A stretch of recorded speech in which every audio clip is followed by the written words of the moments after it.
அனைவருக்கும் வணக்கம். TN set exam 2017 ஒன்று நடந்திருக்கு. அதில் கேட்ட ஒரு இம்பார்ட்டன்ட் அல்ஜிப்ரா ப்ராப்ளம் இப்போ நம்ம பார்க்க போகிறோம். ரொம்ப இன்ட்ரெஸ்டிங்கான ஒன்று இது. இந்த மாதிரி நிறைய இன்ட்ரெஸ்டிங்கான அல்ஜிப்ரா வீடியோஸ் வந்து நான் போட்டிருக்கேன் ஆல்ரெடி. என்னோட சேனல் ஓப்பன் பண்ணிங்கன்னா அல்ஜிப்ரா அப்படின்ற பிளேலிஸ்ட் ஓப்பன் பண்ணிங்கன்னா அதில் நான் எல்லாத்தையும் போட்டு வச்சுருக்கேன். போயிட்டு பார்த்துட்டு வாங்க. ரொம்ப ஒரு இன்றைக்கி பார்த்தா கூட அந்த ப்ராப்ளம் நாம் தான் போட்டோமா அப்படின்ற அளவுக்கு ஆச்சரியத்தை ஏற்படுத்துகிற அளவுக்கு நல்லா டீப்பாக இறங்கி எக்ஸ்பிளைன் பண்ணி வச்சுருக்கேன். ரொம்ப சந்தோஷமாக இருக்குது. அதில் கமெண்ட்ஸ்லாம் போய் பார்க்கும்போது அவ்வளோ பாசிட்டிவ் கமெண்ட்ஸ் ரொம்ப பாராட்டியிருந்தாங்க. சப்ஸ்கிரைபர்ஸ் எல்லாருக்கும் ரொம்ப தேங்க் பண்ணிக்கிறேன். இப்போது இன்றைக்கி வந்து யூஜிடிஆர்பி ரிசல்ட் வந்தது. அந்த ரிசல்ட்டில் பார்த்தீங்கன்னா கிட்டத்தட்ட ஒரு 5 பேருக்கு மேலே 110 மார்க்குக்கு மேலே எடுத்திருக்காங்க. 123 டாப் மார்க் எடுத்திருக்காங்க. 111, 108, 103 நிறையா ஸ்கோர் இந்த மாதிரி பண்ணியிருக்காங்க. நம்ம யூடியூப் சேனல் ஃபாலோ பண்ணிவிட்டு டெஸ்ட் பேட்ச் அட்டன் பண்ணவங்க அவங்கெல்லாம். ஒரு லாஸ்ட் மினிட்ல அதை ஸ்டார்ட் பண்ணி பரபரப்பாக எவ்வளோ கொடுக்க முடியுமோ கொடுத்தேன். பட் பிஜிடிஆர்பி அப்படி இல்லை, நல்லா ஆறாமரை கொடுத்து வச்சுருக்கேன். நிச்சயமாக ஜாயின் பண்ண இதுக்கு முன்னாடி நிறைய பிஜி அசிஸ்டன்ஸ் ஆகியிருக்காங்க. அவங்களுடைய லைவ் வீடியோஸ் கொடுக்கணுன்றது பிளான் இருக்குது. ஒரு நாள் செய்வேன். இப்போ டெஸ்ட் பேட்ச் போயிட்டுருக்கு ஆல்ரெடி. ஜாயின் பண்ணிக்கோங்க. ஃபுல் செட் ஸ்டடி மெட்டீரியல் அவைலபிளாக இருக்குது. பிஜிடிஆர்பிக்கு வாங்கி படிங்க. நிச்சயம் பெரிய ஹெல்ப்ஃபுல்லாக இருக்கும். ஸ்டடி மெட்டீரியல் வேணுன்றவங்க 8778084541 பிஜிடிஆர்பிக்கு, டிஎன் செட்டுக்கு, பாலிடெக்னிக் டிஆர்பிக்கு எதுக்குன்னாலும் நீங்கள் ஸ்டடி மெட்டீரியல் வேணும்னா கால் பண்ணுங்கள். உங்களுக்கு ஜெராக்ஸ் பண்ணி வீட்டுக்கே சென்ட் பண்ணி விட்டுருவோம். ஓகே. இப்போ அல்ஜிப்ராவில் இம்பார்ட்டன்ட் ப்ராப்ளம் டிஎன் செட்டு 2017 கேட்டிருக்காங்க. இது இந்த மாதிரி 2017 கேட்டது, 12 கேட்டது, 16 கேட்டதுன்னு இதுக்கு முன்னாடி கேட்ட டிஎன் செட்டு இதெல்லாம் நிறைய வீடியோ கொடுத்துட்டே வரேன் இல்லையா. அதனோட இந்த மாதிரி போடுற ப்ராப்ளம்ஸ் இன்றைக்கி டேட் வரைக்கும் போட்டது சொல்யூஷன் வந்து அவைலபிளாக இருக்குது. பிடிஎஃபாக இருக்குது. அதை நாங்கள் வாட்ஸ்அப்லேயே தட்டி விட்டுருவோம். வேணுன்றவங்க இந்த நம்பருக்கு கால் பண்ணி வாங்கி நீங்கள் படிக்கலாம். அது எல்லாத்தையும் வீடியோவாக ப்ளே பண்ணி பார்த்தா கிட்டத்தட்ட ஒரு 20 நிமிஷமாவது ஓடும். பட் ஷீட்டாக இருந்தால் கையில் டக்குன்னு பார்த்துட்டு தூக்கி போட்டுருவீங்க இல்லையா. ஸோ ஸ்பீடு கிடைக்கும் சொல்ல வரேன். ஸோ அதை புரிஞ்சுக்கணும்.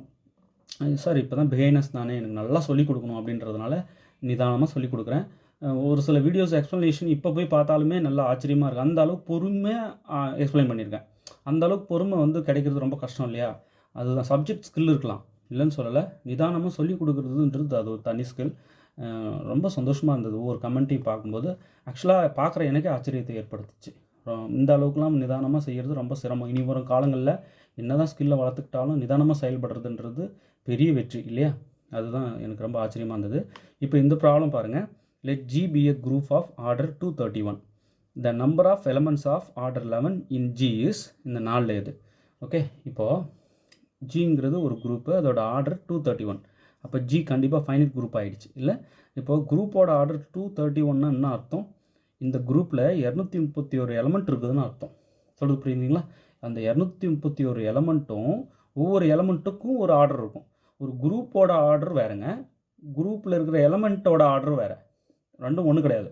இப்போது இந்த குரூப்பில் எத்தனை எலமெண்ட் இருக்குன்றது அது குரூப்போட ஆர்டர்னு அந்த நம்பர் ஆஃப் எலமெண்ட்ஸை சொல்லி 231 எலமெண்ட்ஸ் இந்த குரூப்பில் இருக்கும். இந்த 231 எலமெண்ட் இருக்குல்ல, இதில் இருக்கிற அந்த 231 எலமெண்ட் ஒவ்வொரு எலமெண்ட்டுக்கும் ஒரு ஆர்டர் இருக்கும். அது வந்து பாருங்கள், the number of elements of order 11. அப்போ எத்தனை நம்பர் இருக்குது? 231 நம்பர் இருக்குது. அது ஒவ்வொன்றுக்கும் ஒரு ஆர்டர் இருக்கும். அப்போ 11 ஆர்டர் வரா மாதிரி நம்பர் எத்தனை இருக்குது? அதுதாங்க question. The number of elements of order 11 in G is. இந்த 231 எலமெண்ட்டில் ஆர்டர் 11 வர நம்பர்ஸ் எத்தனை, அந்த ஆர்டர் 11 வர எலமெண்ட்ஸ் எத்தனை, இதுதான் கொஷின். ஓகேவா. இந்த நாளில் எது அப்படின்ட்டு சொல்லணும். இப்போ கொடுத்துருக்குற குரூப் பாருங்கள், finite group. Order of G வந்து 231. இப்போ இந்த குரூப்போட ஆர்டரை நான் ப்ரைம் ஃபேக்டர்ஸாக பிரிக்க முடியுதான்னு பார்க்குறேன். எந்த ஒரு காம்போசிட் நம்பரையும் நம்ம ப்ரைம் ஃபேக்டர்ஸாக பிரித்து எழுத முடியும் இல்லையா. இப்போ 231 ப்ரைம் ஃபேக்டர்ஸை நான் எப்படி உடைக்கிறேன் பாருங்கள். இது 2 டேபிளில் வராது, 3ல் வரும் இல்லையா. நல்ல நிதானமாக போட்டு பார்க்கலாம், தப்பு இல்லை. இப்போ இது எத்தனை டைம்ஸ்? 7 டைம்ஸ் 3 வந்து 21, ரிமைண்டர் 2, மீண்டும் 7 டைம்ஸ் 3 வந்து 21. இப்போ இது 7 டேபிளில் போடலாம். 11 டைம்ஸ் 7 வந்து 77, மீண்டும் 11 போடலாம். 1 டைம் 11 11. ஸோ 3 × 7 × 11 இதை ஸ்ப்ளிட் பண்ணலாம். ப்ரைம் ஃபேக்டர்ஸாக இப்படி உடைச்சிருக்கேன் பாருங்கள். 3 × 7 × 11. சரி, ஒரு குரூப்போட ஆர்டரை இந்தமாரி ஃப்ரைம் ஃபேக்டர்ஸாக பிரிக்க முடிஞ்சு அந்த ஃப்ரைம் ஃபேக்டர்ஸுக்கு எல்லாத்துக்கும் ஜிசிடி பார்க்குறோம். GCD of 3, 7, 11. இது மூணுத்துக்கும் ஜிசிடி என்ன? 1.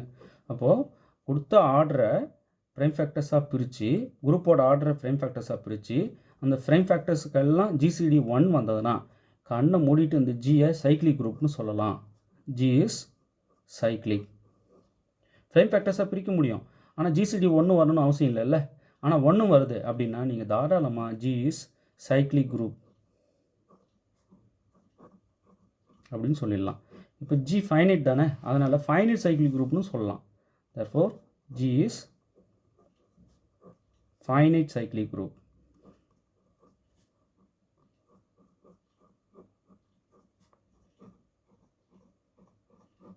ஓகே, சரி. நான் என்ன கேட்டிருக்கேன், நீங்கள் என்ன சொல்லிட்டு இருக்கீங்க? ஜி ஃபைனைட் சைக்ளிக் குரூப்னு நான் செக் பண்ண சொன்னேன்னா, இது இந்த ஜி வந்து ஃபைனைட் சைக்ளிக் குரூப்பாக இருந்ததுன்னா எனக்கு ஒரு ரிசல்ட்டை யூஸ் பண்ணிக்க முடியும். அந்த மாதிரி இருக்கான்னு அதுக்கு தான் ஃபஸ்ட்லேயே பார்த்தேன். பாருங்கள், result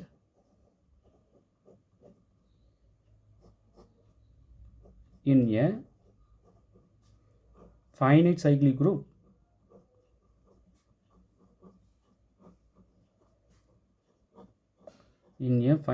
group G, if D divides order of G, then the number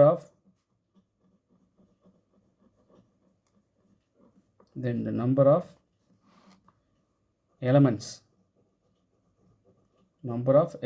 of order 11, order D, okay, order D is pi D. okay, right. இப்போ இங்கே வந்து 11 செக் பண்ண போகிறோம். இன் ஜென்ரல் நான் ஸ்டேட்மெண்ட் சொல்லியிருக்கேன். இங்கே பாருங்கள், result in a finite cyclic group G if D divides order of G அப்படின்னா, பட் ஒரு நம்பருங்க குரூப்போட ஆர்டரை டிவைட் பண்ணுதுன்னா அப்போது இந்த ஆர்டரில் ஒரு எலமெண்ட் இருக்குதுன்னு அர்த்தம் இல்லையா, குரூப் ஜியில். இப்போது D divides order of Gனா the number of elements of order D is pi D. இப்போது ஆர்டர் D உள்ள எலமெண்ட்ஸ் எத்தனை இருக்கும் ஜியில் அப்படின்னா pi D எலமெண்ட்ஸ் இருக்கும். இங்கே பைன்றது Euler phi function. Okay, Euler phi function என்னென்னா, இப்போ பை டின்றது வேறு ஒன்றும் இல்லை, phi of d is equal to d minus 1 if d is prime. D ப்ரைமாக இருந்தால் அந்த ஆய்லர் பி ஃபங்க்ஷன் என்ன ஆகுது பாருங்கள், டி மைனஸ் 1 ஆகிடுது. சப்போஸ் இந்த டி வந்து ப்ரைம் நம்பராக இல்லைனா என்ன, இதை எக்ஸ்பிளைன் பண்ணி ஒரு வீடியோ ஆல்ரெடி நான் போட்டிருக்கேன், போய் பார்த்துட்டு வந்துடுங்க. கமெண்ட்டில் சொல்லுங்கள் பார்க்கலாம். இப்போ டி ப்ரைமாக இருந்தால் அதை சொல்லிட்டேன், phi d equal to d minus 1ன்னு. சரிங்களா? சப்போஸ் டி ப்ரைம் இல்லைன்னா வேறு ஒரு ஆன்சர், அது என்னென்ட்டு கமெண்ட்டில் சொல்லுங்கள் பார்க்கலாம். இப்போது இந்த ஸ்டேட்மெண்ட் எப்போ ஹோல்ஸுங்க, இந்த ஜி வந்து ஃபைனைட் சைக்ளிக் குரூப்பாக இருந்தால் தான் ஹோல்ஸு. இப்போது டி வந்து குரூப்போட ஆர்டரை டிவைட் பண்ணுதுன்றதுக்காக இப்போது இந்த ஆர்டரில் நம்பர் ஆஃப் எலமெண்ட்ஸ் எத்தனை ஜியில் இருக்கும்னா பை டி எலமெண்ட்ஸ் இருக்கும் இந்த ஆர்டரில், டி ஆர்டரில். ஓகே, முக்கியமாக அந்த டி குரூப்போட ஆர்டர் டிவைட் பண்ணனா தான். ஓகே, சரி. இப்போது இங்கே வாங்க, நமக்கு ஆர்டர் ஆஃப் ஜி வந்து 231. சரிங்களா? 231. இப்போ கண்டிப்பாக இங்கே வாங்க,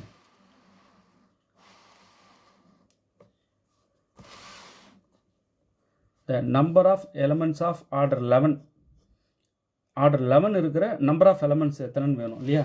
இங்கே பாருங்கள், ஆர்டர் தான் 11, இந்த டி தெரிஞ்சிச்சு 11ன்றது. ஓகேவா? அப்போ இந்த 11 குரூப்போட ஆர்டர் டிவைட் பண்ணுமா? கண்டிப்பாக டிவைட் பண்ணோம். இதோ வருதே. அப்போ தாராளமாக இது வந்து பாருங்கள், 11 டிவைட்ஸ் 231. சரிங்களா? அப்போ 11 ஆர்டரில் கண்டிப்பாக நம்மளால் எலமெண்ட்ஸ் வந்து சொல்ல முடியும். ஏன்னா இங்கே பாருங்கள், எப்பயுமே ஒரு நம்பர் குரூப்போட ஆர்டரை டிவைட் பண்ணுதுன்னா அப்போ அந்த நம்பர் ஆர்டராக கொண்டு இருக்கிற எலமெண்ட்ஸ் நிச்சயம் குரூப்பில் இருக்கும் இல்லைங்களா? ஸோ அது ஒரு ரிசல்ட் இருக்குது, அதுவும் நான் வீடியோ போட்டிருக்கேன். இப்போது இது வந்து 231 11 டிவைட் பண்ணுது. இப்போ இந்த ஆர்டரில் எத்தனை எலமெண்ட்ஸ் இருக்குன்றது தான் கேள்வியே. அப்போ பை 11 எலமெண்ட்ஸ் இருக்கும் இந்த ரிசல்ட் படி. இதை பாருங்கள், if d divides order of G then the number of elements of order d is phi d. அப்போ பை டி எலமெண்ட்ஸ் இருக்கும். அப்போது இங்கே டின்றது 11, பை 11 எலமெண்ட்ஸ் இருக்கும். இங்கே 11ன்றது ப்ரைம் நம்பர் தானே, அப்போ தாராளமாக நம்ம இதை யூஸ் பண்ணிக்கலாம். 11 மைனஸ் 1 எலமெண்ட்ஸ் இருக்கும். 11 மைனஸ் 1 வந்து 10. அப்போது 10 எலமெண்ட்ஸு ஆர்டர் 11 கொண்டிருக்கும். எதில்?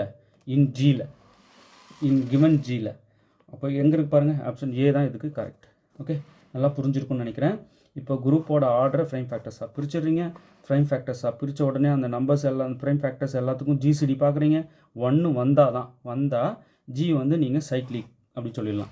ஜி ஃபைனட்டாக இருக்கிறதுனால ஜி ஃபைனல் சைக்ளிக் குரூப்னு சொல்லிடலாம். ஜி ஃபைனல் சைக்ளிக் குரூப்ன்றதுனால இந்த ரிசல்ட்ஸ் ஹோல்ஸ் ஆகும். ஓகேங்களா? இப்போ டி டிவைட்ஸ் ஏதோ ஒரு நம்பர் டிவைட்ஸ் ஆர்டர் ஆஃப் ஜின்னா அந்த ஆர்டரில் இத்தனை எலமெண்ட்ஸ் இருக்கும் குரூப்பில். பை டின்றது ஆயிலர் பி ஃபங்க்ஷன். இப்போ பை டி எப்படி டிஃபைன் பண்ணுறாங்கன்னா phi d is equal to d minus one if d is prime. நான் என்ன கேள்வி கேட்டேன்னா இப்போ டி ப்ரைமாக இல்லைனா என்ன, வேறு ஆன்சர் இருக்குது. கமெண்ட்டில் சொல்லுங்கள் பார்க்கலாம் எத்தனை பேர் சரியாக கமெண்ட் சொல்கிறீங்க. இப்போ இதோட பர்ஃபெக்ட் ஷூட் ஆகாத பாருங்கள். ஆர்டர் ஆஃப் ஜி 231, 11ன்ற நம்பர் 231 டிவைட் பண்ணுது. அப்போ இந்த ஆர்டரில் குரூப் ஜியில் எலமெண்ட்ஸ் இருக்குமா? எத்தனை எலமெண்ட்ஸ் இருக்கும்? பை 11 எலமெண்ட்ஸ் இருக்கும் phi this result. Okay, phi 11 elements இருக்கும். அப்போ பை 11 இஸ் ஈக்குவல் டு இது பை 11 வந்து ப்ரைம்ன்றதுனால 11 வந்து ப்ரைமு, அதனால் நான் என்ன பண்ணிக்கலாம், இதை யூஸ் பண்ணிக்கலாம். 11 - 1 வந்து 10. ஓகே, நல்லா புரிஞ்சிருக்கும்னு நினைக்கிறேன். தொடர்ந்து பார்த்துட்டே வாங்க, நிறைய வீடியோஸ் கொடுக்க போகிறேன். வீடியோ பிடிச்சிருந்தா தயவுசெய்து கமெண்ட்டில் எப்படி இருக்குன்ட்டு சொல்லுங்கள்.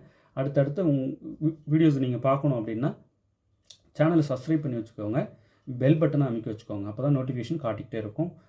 ஸ்டடி மெட்டீரியல் வாங்கி படிக்க ஆரம்பிங்க. அது ஒரு ஸ்பீடில் போகணும், இது ஒரு ஸ்பீடில் போகணும். நிச்சயம் பெரிய வெற்றி அடைய முடியும். ஆல்ரெடி யூஜிடிஆர்பி நிறைய பேர் எழுதுனவங்க இன்னும் காண்டாக்ட் பண்ணலை. இன்னும் எவ்வளோ ஸ்கோர் எடுத்திருக்காங்கன்னு தெரியல. நல்லா ஸ்கோர் பண்ண முடியும். ஏன்னா சப்ஜெக்ட் நாங்கள் நிதானமாக கொடுத்தா நல்லா ஒர்த்தாக கொடுத்தணுன்ட்டு பிளான் பண்ணி கொடுத்துட்ருக்கோம். நிறைய மார்க் எடுத்துகிட்டு ஸ்கில் இல்லாமல் இருக்கிறது தான் தப்பு. நிறைய மார்க் எடுத்துகிட்டு அந்த மார்க்குக்கு உண்டான ஸ்கில் இல்லாமல் இருக்கிறது தான் பெரிய தப்பு. கம்மி மார்க் இருந்தாலும் ரொம்ப ஸ்லோவாக மூவ் ஆனாலும் நல்ல ஒர்த்தாக சப்ஜெக்ட் ஒர்த்தோடு போயிட்டு மார்க் ஸ்கோர் பண்ணுற பாருங்க, அதுதான் ரொம்ப ரொம்ப ஒர்த்து. சொல்கிறது புரியுதுங்களா? சார் நான் இவ்வளோ ஸ்கோர் பண்ணியிருக்கேன், சப்ஜெக்ட் ஸ்கில் இல்லைன்னும் போது அதை நம்ம ஏற்றுக்க முடியாது. பட் கம்மி ஸ்கோர் தான் நல்ல ஸ்கில்டாக இருக்காப்புல பரவாயில்லன்றது எவ்வளோ சாட்டிஸ்ஃபேக்ஷனை தரும். பட் அதே அப்படியே இருந்துடாது. நல்லா புரிஞ்சு படிக்க ஆரம்பிச்சிட்டிங்கன்னா ஒரு ஸ்பீடில் போயிட்டே இருப்பீங்க. உங்களை யாரும் தடுத்து நிறுத்த முடியாது. ஓகேவா? அந்த சப்ஜெக்டை சேர்க்கறதில்ல, அதுவும் புரிஞ்சுட்டு எப்படியாவது உங்களுக்கு சேர்த்து விட்டுறணுன்றது தான் நம்மளோட இலக்கு. ஓகே, தேர்வில் வெற்றி பெற வாழ்த்துக்கள். தேங்க்யூ.